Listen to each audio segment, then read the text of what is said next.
it gave me this strength to know that I can be independent, that I don't have to have answers, that everything doesn't have to be pretty, it doesn't have to fit into these parameters, um, and that there aren't any guarantees. And so why not take the risk? Why not, be willing to do something different and see? The future of dentistry belongs to the innovators. Welcome to Innovation in Dentistry.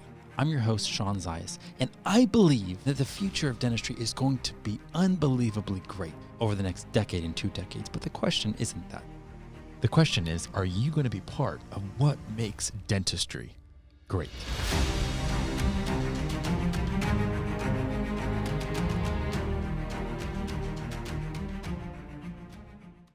Okay, so today I am super excited that I have the opportunity to interview Callie Ward of Dash Dental Consulting. And Callie, before I set you up, let me just say, seriously, thank you so much for joining me today. Thank you. I'm beyond excited. I've loved getting to know you and your beautiful wife, and excited for the opportunity to chat.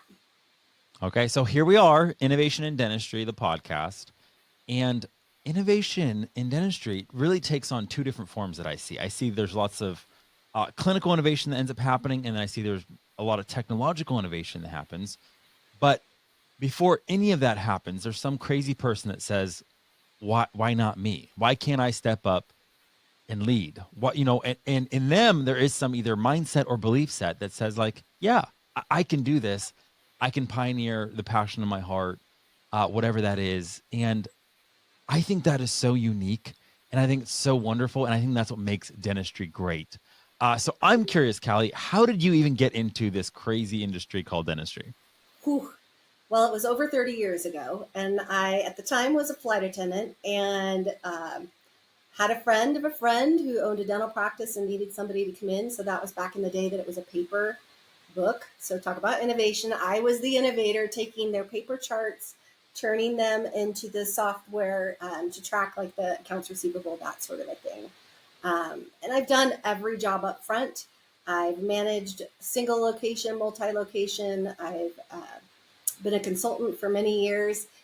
And I think when I think of innovation in dentistry, I think of it every single time I go to a dental practice. Like, every dental practice has similarities, right? We're all trying to solve the same problems. But when we talk about innovation, it's that every dental practice has solved those problems in different ways.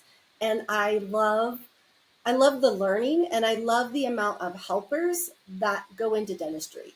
Um, we want to help people, and we want to make an impact in people's lives. And being a growth mindset person is where my heart is. I love always learning and being open to opportunities. And I think that the people who are willing to try something different are absolutely the key leaders in this world.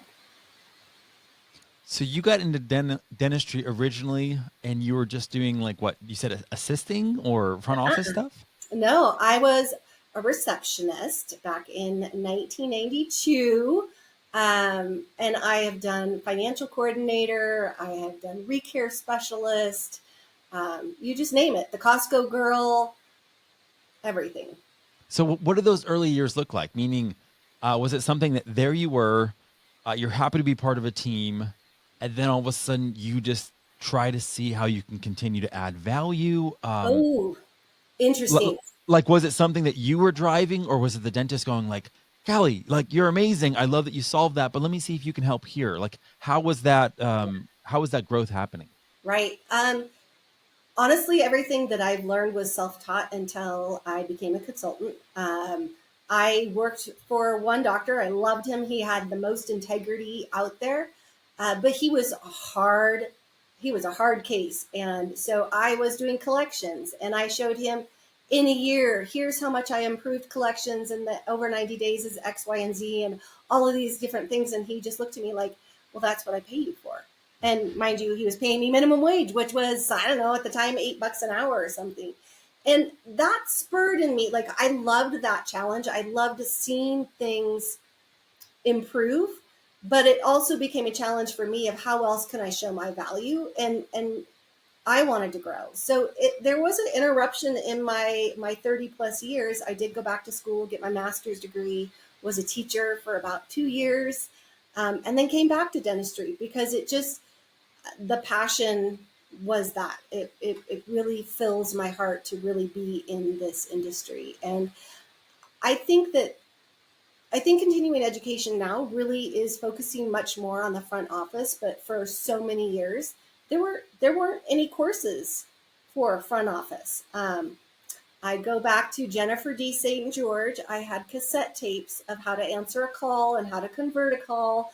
And I was thrilled when I got to meet her in person a couple years ago. Just made my day, like made my career, because she was really the first and only direction that I had gotten that was specific to dentistry.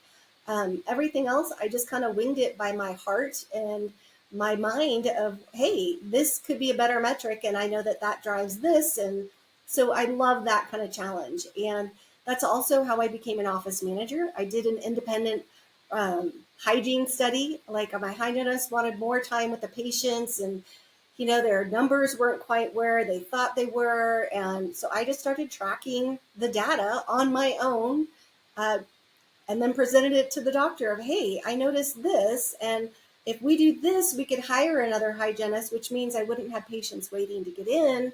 And, that's kind of how I dipped my foot into the consultant manager role. And it's just, every office is different, and it's like a puzzle, and I love that puzzle.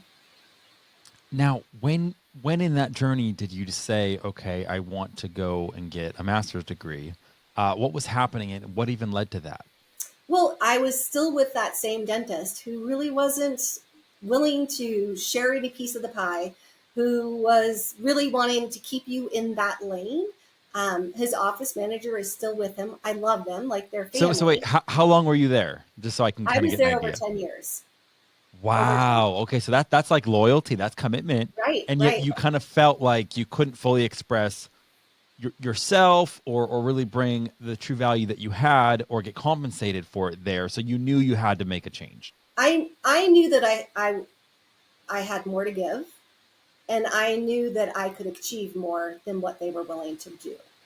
So that's kind of where I went back to school. And I went to school, and I had 4 kids at home. I mean, they were all, I think, probably middle school to elementary school age when I went back and got my master's degree. And I think that's like the greatest accomplishment in the world, is to get that degree, magna cum laude, and have 4 kids that were still alive. We still did birthday parties. Like, I still was able to do both. And I think my word of encouragement to anybody is don't let somebody label you and put you in a container that maybe fits them really well if it isn't fulfilling for you. And I made the leap from dentistry into consulting when my youngest was graduating high school, because I was bored. I was unbelievably bored. I had done everything that I could possibly do where I was at, and I wanted more. So I I kind of made that next step happen for me, just as I made the step of opening my own consulting business. So Callie, like, I can't wait to get there, by the way. Like, I'm super excited to like talk about the consulting and everything, but I'm so curious, like, most people, like conventional wisdom would say, hey, this is a really bad time to leave a certain position that you have, I don't know, you have security in. Like, Mm, you've been part of this practice. Right now you're being a mom at the same exact time. You have these precious children, and yet why don't we just mix it up, stop doing this, and do something crazy by going out and getting your master's? Like, I know, I feel like what stops people sometimes is they wait for perfect timing, or what they think perfect timing is. right. And I mean, the whole point of this podcast, Callie, is that I believe dentistry is going to be great in 10 years. I'm just curious if all of our listeners are going to be part of what makes it great, or are they just going to be on the sidelines watching it happen? Right. Because oftentimes, when we're about to make a decision and step out into some area of our strength, or some area where we can shine brighter, there's all those doubts. Why now? Why you? What if it doesn't work out? What if there's no guarantee? Like, what if I can't find that guarantee or that certainty that I'm going to find success? and I look like a fool, or I lose lots of money, or I don't have the bandwidth because my kids are young and I'm exhausted all the time. How am I going to make it? Like there's always those voices. And yet in a time when Yeah. it didn't seem obvious, hey, Callie, you should go back and get your master's degree. You decided to do it and you absolutely crushed it. Okay, what was your master's degree in? Education. So I have a K to 8 education master's degree. I have an undergraduate in technical writing, minor in French. And my why, I don't think there's anything that makes me any different than anybody else. Like I had all of those reservations, I had all of those worries, but I also, early in my 20s, in a year, I lost like 6 people really close to me. And at that moment, I knew that life was short and I knew there weren't any guarantees. And when I went and got my master's degree, I had 4 kids. 2 of them are mine biologically, and 2 are my stepkids. But we've been married for 25 years, so they're all my kids. But I say that because I went through a horrific divorce that forced me to do uncomfortable things, and I was successful. So for me, knowing that changing a job is scary, but it's nowhere near like stepping out with an infant and a 3-year-old on your own. So I know that I could do that, which means I know I can do anything I put my mind to.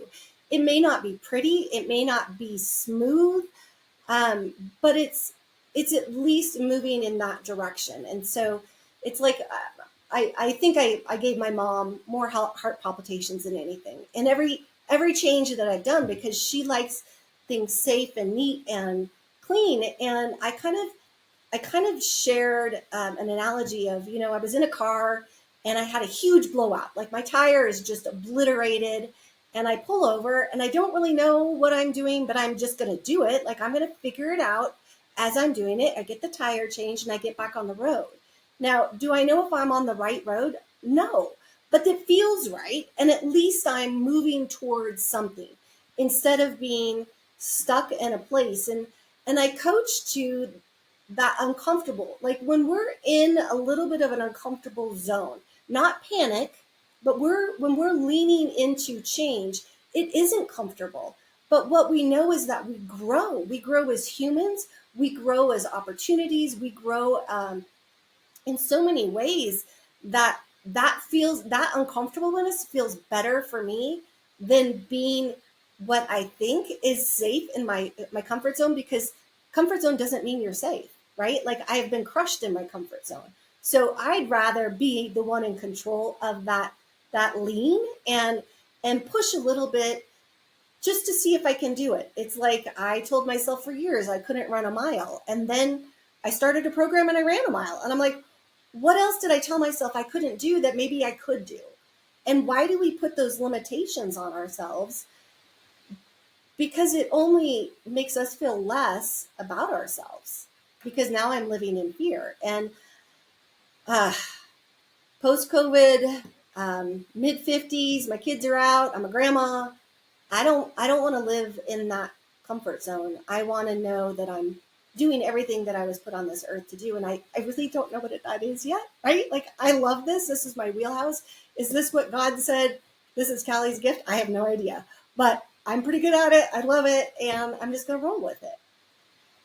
Okay, so Callie, you said so much there. I'm like, man, where do I go from? Okay, so first off, I have to say, I don't think I realized you went through a season when you were a single mom, and I just need to honor you for that, because the courage it takes to be a single mom, and just get through that time period. It is so difficult being a mom with help, with support.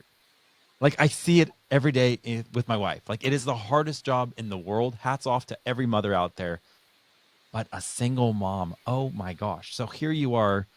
And this is what I've picked up from every high performer that I've ever talked to. They find a way to look back on the difficult times, those tragedies, those low points, and that's where they end up discovering some gold about who they are. Like you Right. discovered this resilience of like, hey world, I just got through that. You can't stop me now. Like Right. I can keep going. When it gets difficult, I know I can lean in. I have the strength. I have the resilience. I have the support around me, within me, and I will continue to rise. And that is powerful. Like, that is beautiful. So thank you even for sharing that. Like, Right. Thank you. yeah, I, that was amazing. I think it's grit, right? Like I have that grit and that perseverance and that determination. But I also think the biggest lesson for me is that I had to learn to give myself grace. Mm. So in being a working mom, being a partner, being a great employee, like I want to be 110% for every one of those roles. And it's impossible, right? It's not realistic to think I can give 110% to everybody at the same time. However, I had to learn that some days my best is 110%, and other days the best that I can give is 40%. And I have to love myself equally and appreciate that that was the best that I could do.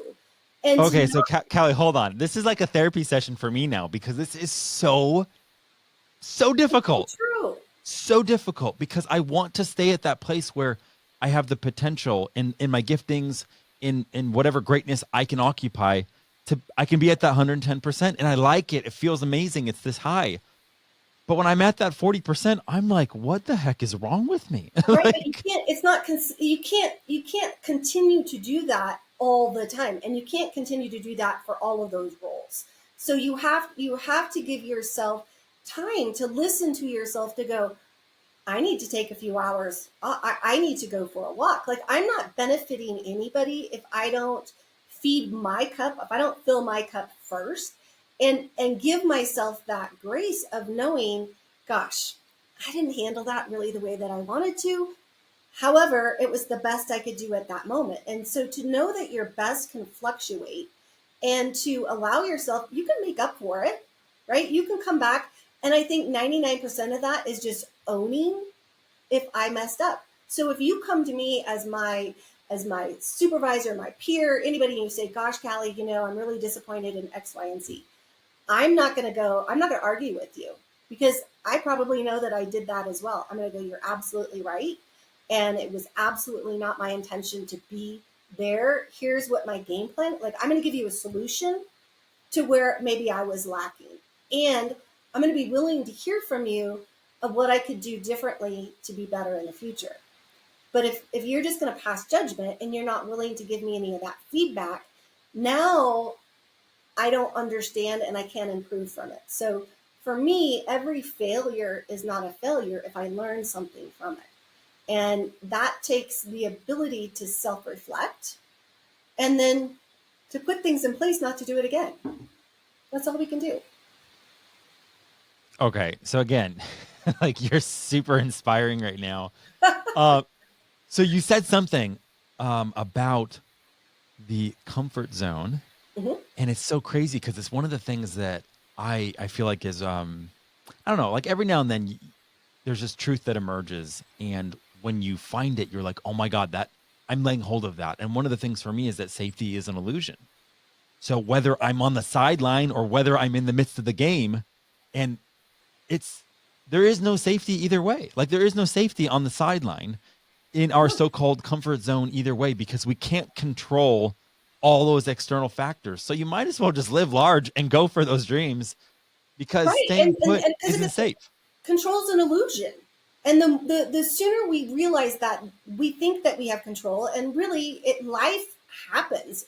What we have control of is how we perceive the challenges and what we choose to do with our emotions. And there was a period of time after my divorce that I really felt life is happening to me, woe is me, nobody else in the world knows how I feel, all these things. And it was this hole, this slippery pit that I just kept going in of self-pity. And I decided I don't have to feel that way. I mean, yeah, it sucks. I was 9 months pregnant. I Oh, wouldn't wish this on anybody. However, it was the greatest gift of my life. And when I was able to shift my perspective and go, this was the greatest gift of my life. I am infinitely blessed. I am married to the greatest man now. I have two bonus children I didn't have to birth. I didn't have to diaper them. Like, I won. I won on all of those accounts. they're amazing. And I wouldn't have them if I would have stayed in fear and not ever had another relationship. If I would have stayed in that dental practice and never pushed myself, I'd still be there. I'd still be there and be bored and be miserable because I wasn't challenged. I wasn't fulfilling what I knew I was capable of. I don't know what I'm capable of. Like, I just keep leaning into that. And I know that I have more, and I know that I can give to people. Um, my hope is that people can look at me and go, gosh, she's in her mid 50s. She started her own consulting business because she wanted to walk in core values. And, that wasn't happening in my last couple of jobs. So that's my goal. I want to help people be real and genuine to their passions and help them find a way to just wonder, what if we experiment? Because that's all it is. It's, are you willing to try something a little bit different to see a different result? And if you're not, no judgment. If you want to stay there, that's great. But if you want to make changes, you have to be willing to do the work. You're just a natural. I mean, there's such a brilliance in you that comes out, Callie. And that's why I feel like, I don't know, it's just this connection of your passion, your heart for helping others, and it just comes together. Thank you. And it's just this power. I don't know. It's incredibly inspiring to behold.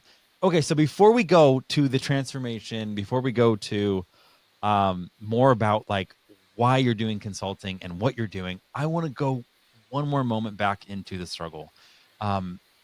Here you are. You said you're 9 months pregnant, and now, so in this moment, 9 months pregnant, is this when you receive the papers? You give the papers, they become official. What's happening here? 9 months pregnant, I have a baby shower and I come home and I just know something is wrong. And it took probably 3 weeks to get it out. And he wasn't willing to go to therapy. He wasn't willing to do anything to save our 7-year marriage. We've been together for 10. We had a 3-year-old. Um, I'm not willing to accept that. So that was it. That was the beginning of the end. It took probably a year and a half to, disentangle, to With a emotionally. newborn. You literally have a newborn. Right. Sean, I could go on and on. There was so much drama. I could write more than any housewives of anything, but I don't want to. To me, that struggle was a gift, and it was overwhelming. And so I remember getting through day by day, like literally. I advocate for therapy, absolutely. I had a very good relationship with my therapist to get through the day. Um, but he also challenged me. My therapist is like, hey, there's this program called Impact, and it's taking control of your life and it's doing things. And I always saw that light, and I was always driven to that kind of a thing. Um, and I didn't want to be the mom who was sad. I didn't want that for my kids. So it was a lot. But I look back on it now and I think, it's unfortunate that that's what my children had. I don't remember my son's first 6 months of his life. But I'm sure there's lots of moms who had phenomenal support systems who don't remember their kids' first 6 months of their life because they were overwhelmed. Like, we put Totally. so much pressure on moms and dads now. I can't imagine being a parent in Instagram age. Like, I keep saying to my daughter-in-law and my daughter of, you are doing a great job. And if you don't post on Instagram, it doesn't make you less of a mom. Like, you are more of a mom to be present with your children than trying to keep up with the Joneses. And so I think social media has just put even more layers of pressure on parents to be perfect. And there isn't perfect, right? My kids don't remember the memories that I tried to create. My kids remember the memories that happened. So they remember when we put the tent up and we're at the campsite, and then that storm blew in and the tent fell on us, and we never had a tent again. And I'm like, yep, we never had a tent after that camping trip. you know, it's how you react and how you handle it. So here you are, though, and there's every sort of reason, legitimate reason for you to just be like, I could just pitch a tent and stay as this victim because of what has happened to me, because of how the world's against me. Like, what do you think was one of the main mindsets that you actually got out? I don't Mm. know. Okay, that helped I you I lived emerge from the ashes. I lived there in that probably for longer than I should have. And I would say probably 15 years. And it was due to the things with my ex, my husband's ex-wife. Like we had all this tumultuous, there was never happy co-parenting ever. And I was perpetually stirred in protection of my children.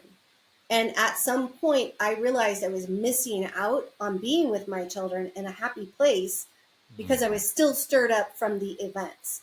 And so it took it. My husband, God bless him, is just the constant. He is just flat, constant, and I am like bing, bing, bing, bing, bing, bing, bing, all over. And he's like, Callie, you can't control what's happening, but you can control how you react. You do not have to get keyed up when this happens because you're missing out on the kids being home right now. And it was like, ah, you're right. And I knew my time with my children was limited. Like our time with our kids at home is not finite. And when they're gone, they're gone. Like that page turns, you're still there, mom. It's never the same. We do not prepare as a society for how hard it is to let our children go. It's the hardest thing in the world to, you want to raise them as independent and you want to do all these things. But when they fly and they leave, you're just like, oh, wait, what am I supposed to do? Right. And I think that's why I knew I needed another challenge in my job because my children were leaving and all the time that I put on my kids was now back to me. And what was I supposed to do with that? Like, what? I don't have 15 sport events to go to.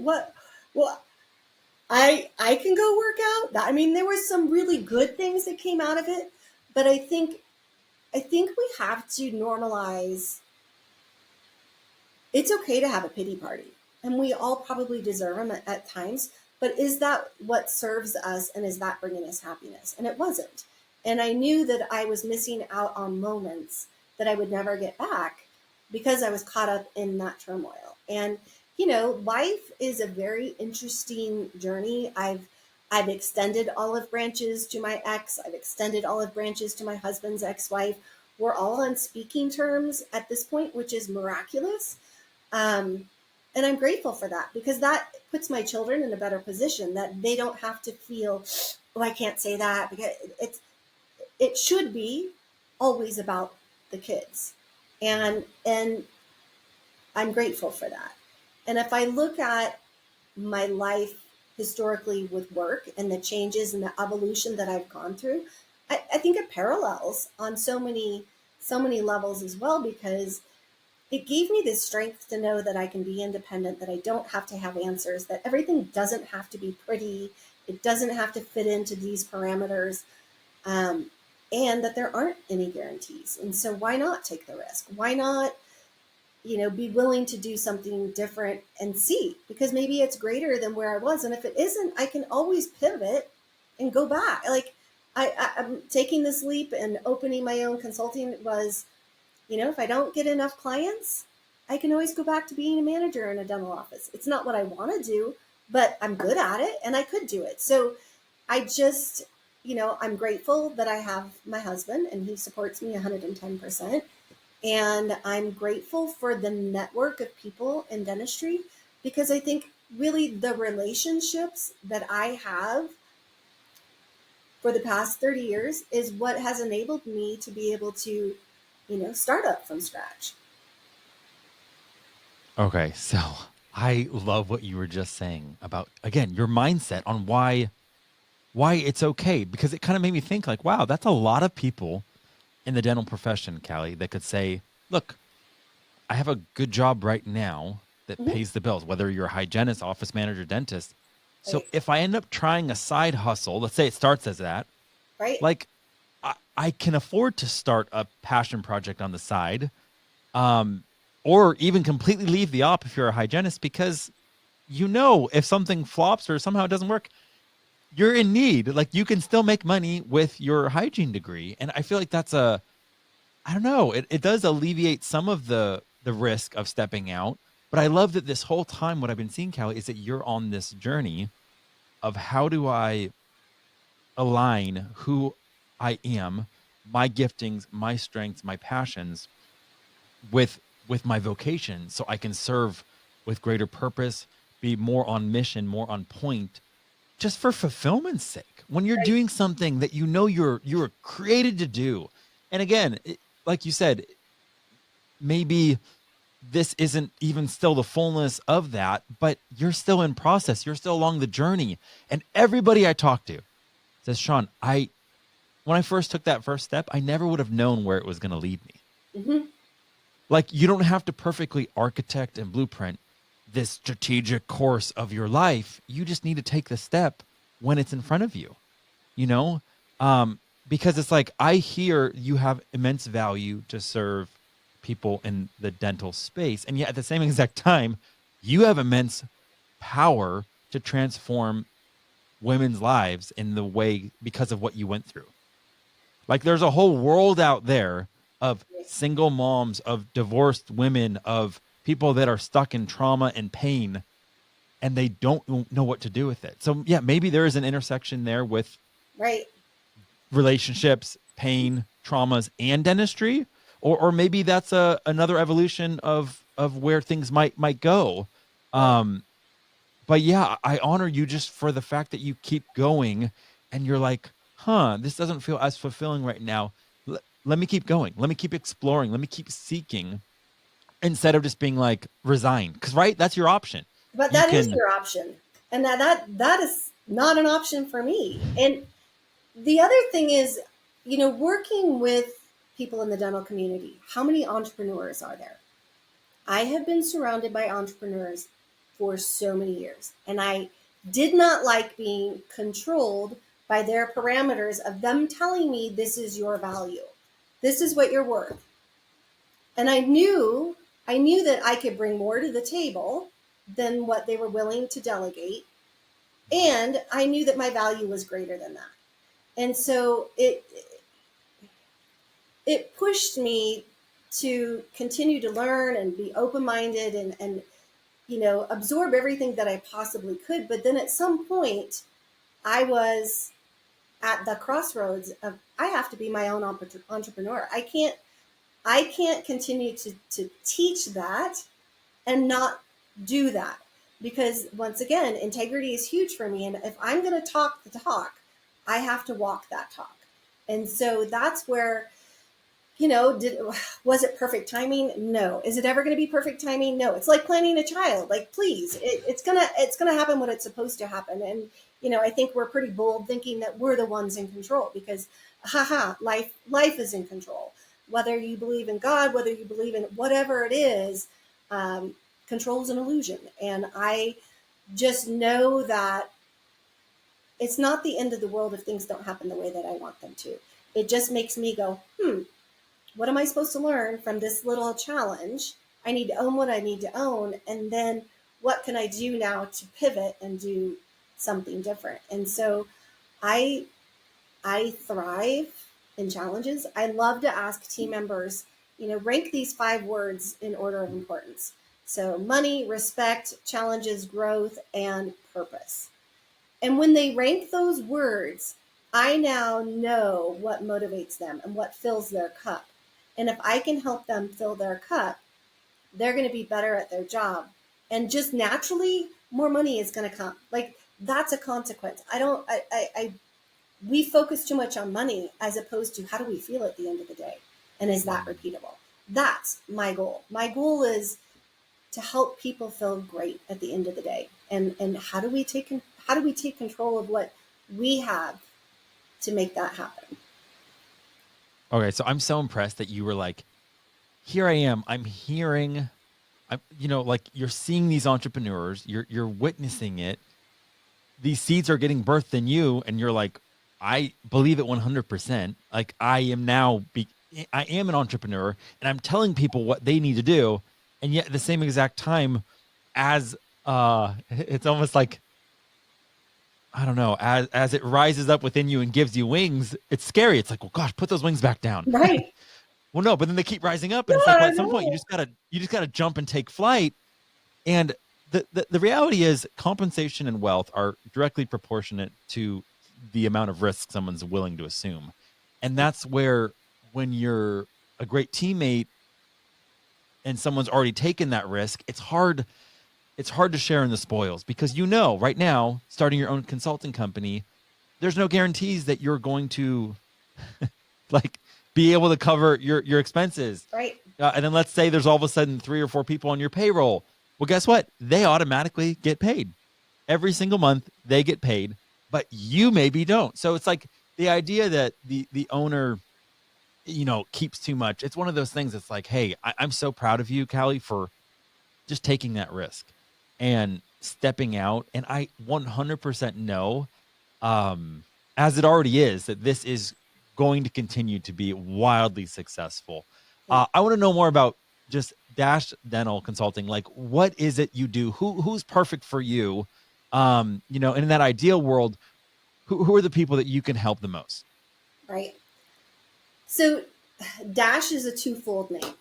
Dash is the greatest name I was ever given. So my grandson named me Dash. How he came up with it, I don't know, but I love it. I'm Dash. Like I love Dash. But Dash has a double meaning. And that double entendre is, we're born one day and we die. And the dash is what we do in the middle.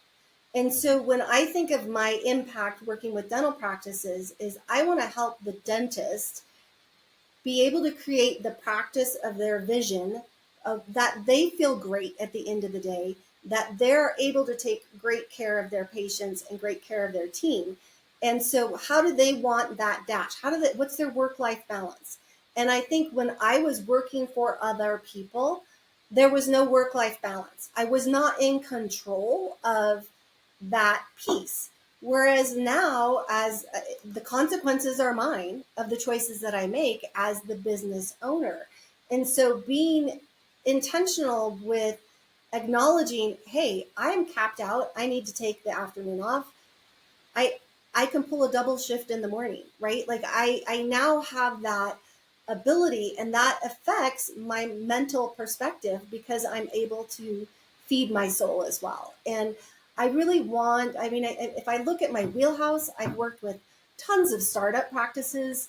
I've worked with tons of middle, where they've plateaued and kind of don't know what they don't know of why am I not doing what I thought I could do. Um, those are really small, really great, fun things to work with. And it's just like I had mentioned about raising our children, right? Like my goal as a consultant isn't for them to need me forever. I don't want them to be dependent upon me. I want them to think of me as a thought partner and what if, and are you willing to do, experiment? And so I see success as working with them, getting them where they want to be, where they're comfortable, and then letting them go. And if they come back, they're always going to learn something different, right? But the goal is not dependency. That's not solving the problem, and that's not empowerment. And I am all about empowerment. And so, in dentistry, dental front office, we don't have that many resources for education or skill set or systems and training. We're starting to get there. We're seeing many more, really great groups and trainers and that kind of a thing. But my consulting isn't cookie cutter. Mine is, hey, what is working? Where do you have opportunities? And what are you willing to do differently? So I can work with anybody if they're willing to experiment and play. But if they want to do the same thing and think they're going to get a different result, they're not for me. That's great. I feel like dentistry is in such a strange place right now because there's so much pressures, from what is it, the insurance companies, lowering reimbursements, and I just feel like there's this like pinch. I mean, even just with the crazy inflation that we're all going through. In what ways do you still feel like there's opportunities? I don't know, for practices to to continue to be on a trajectory of growth? Oh, you can't even begin to label them. I mean, you pull up the data, and I geek out on the data, and I love numbers, and it's ways that we can measure. But if we don't change a behavior attached to that KPI, we're not going to see things change. And it's like the dentist that goes to the continuing education. They get all fired up. We're gonna do this. Come back Monday morning. We're gonna do this, and their team hasn't been present with them.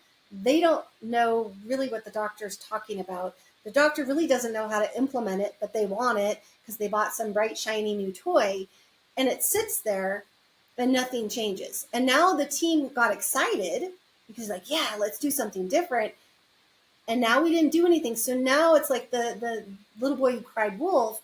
And every time the doctor comes back, like, yeah, right, we're going to do something different, because nothing ever changes.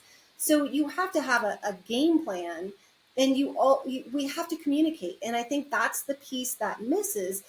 How many dental practices say they want all these things and growth and changes, but they're not willing to cut out 2 hours a week for training, or they're willing to spend time one-on-one as human beings outside of the dental practice, so that I know you as a friend. Because when we're connected in relationships, we tend to take better care of each other. And so it's really my huge focus is intentional communications, intentional clear expectations. Where are we going?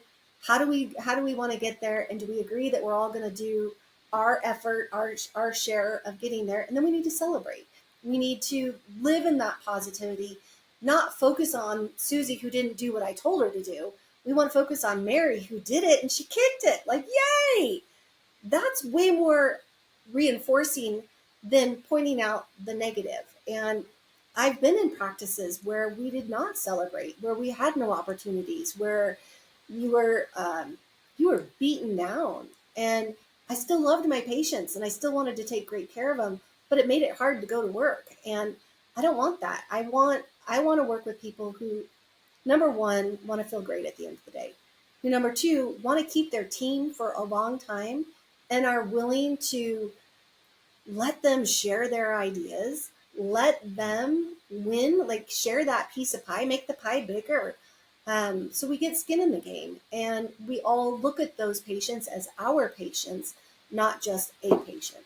And we do that by relationships, and we build intentional relationships, and we have open and honest conversations. And sometimes they're great, touchy feely conversations, and other times it's ownership of, yep, I absolutely could do that better, and I hear you, and here's what I'm going to do.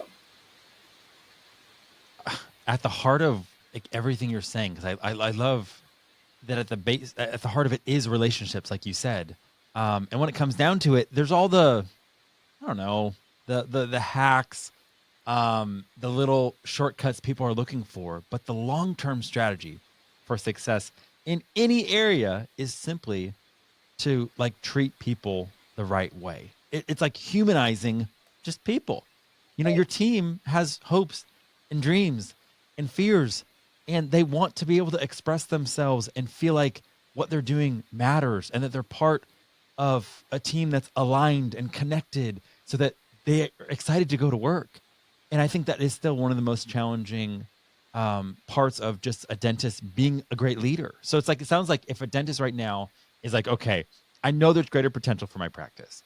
I'm stuck in some areas, but I don't exactly know how to get unstuck. It would be perfect for them to reach out to you. Absolutely. Where do you want them to go when it comes to reaching out?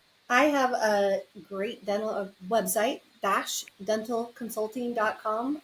They can call me, Callie, or my phone number is 303-720-5016.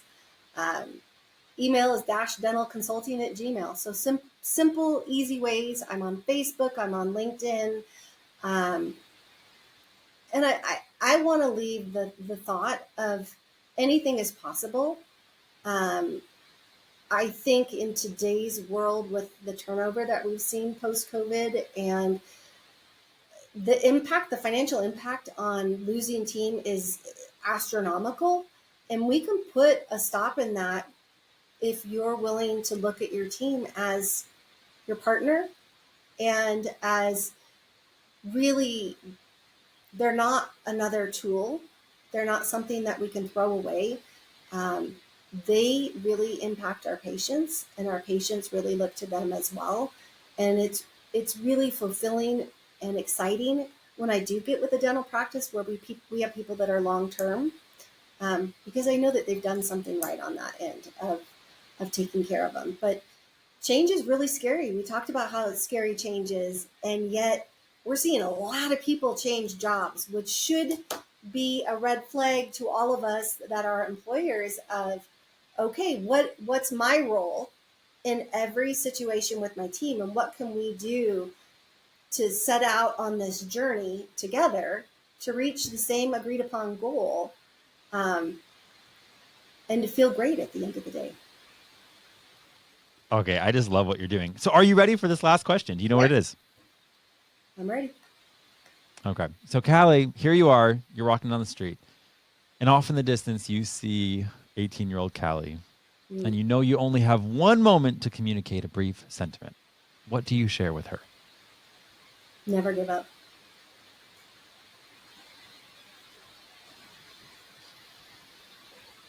Wow. That, that is unbelievably powerful.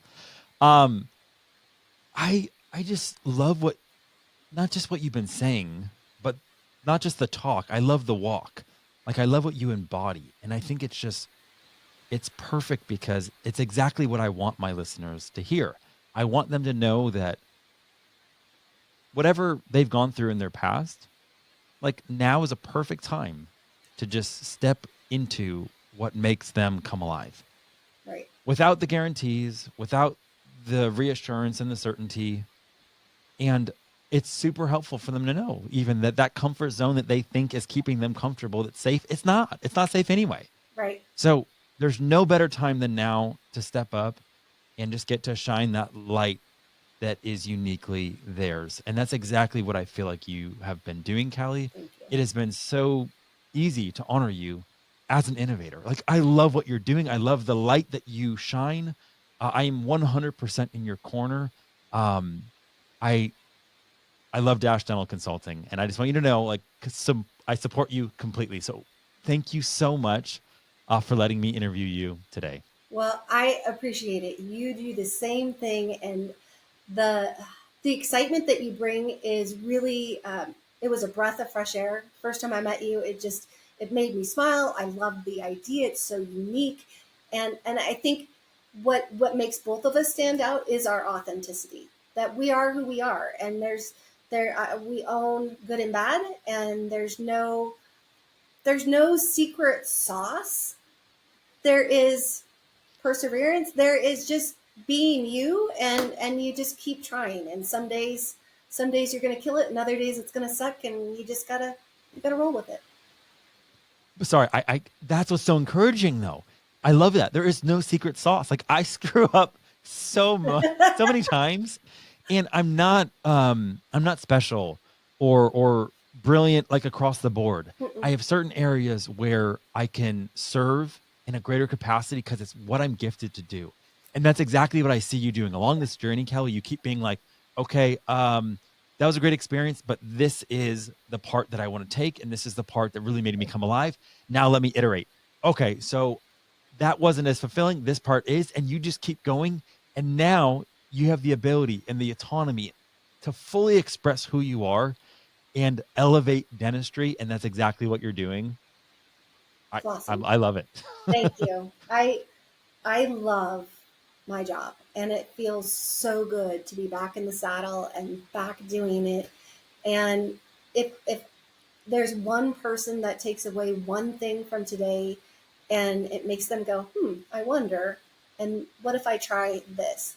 It's a win, right? Like, we've then made the world a better place. And that's ultimately, like, all I ever knew I wanted to be was a mom, and that I still am, but that ended in a very short period of time. So what's next? And I think this is where my calling is helping people think positive. Amen. Well, hey, Kelly, thank you so much. Thanks, John. You have a fantastic day. Thanks for listening, and be sure to follow so you never miss an episode. To learn more about what's going on in dentistry, check out innovationindentistry.com.